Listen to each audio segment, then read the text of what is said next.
用放屁音效整蛊一下媳妇儿，看她会是什么反应。哎呦我的妈！你干么啦？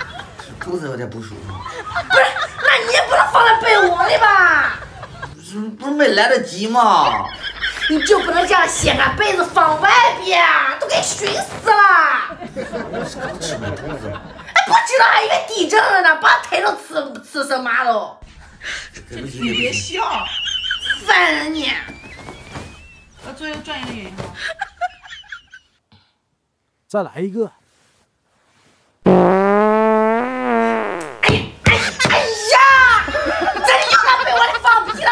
实在不好意思，我这真的没忍住，我肚子太不舒服了。你是故意的，越不让你在被窝里放，越在被窝里放哈！做一个专业的演员吗？你就不能把它夹住了？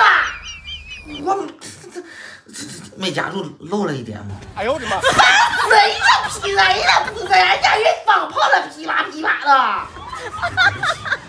这没有夹住，不放。为了要再放给我滚出去！熏死了，满屋都是屁味儿。这次给你来个狠的。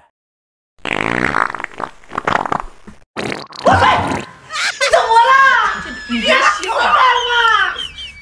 对不起，我实在没憋住。做一个专业的演员是我感觉带出来了，感觉啊。哎呦我的妈！不是老恶心了，这床还能睡吗这？实在没憋住。哎呀，我的妈妈嘞！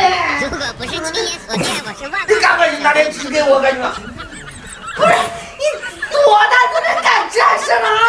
快，你拿点纸给我。真是的，这床真不能要动。母老虎，你看我今天怎么治你！拿出事先准备好的黄豆酱，哎呦我的挖出一点放到手里，一会儿趁媳妇不注意抹她手上，看她会有什么反应。金宁，你快点，快拿点纸给我！哎呀，来了！你快点了你！来，臭死了！哎呀，不是这什么呀？对不起，弄手上，我给擦了。啥呀？这手还能痒，恶心死了！好了，再擦了。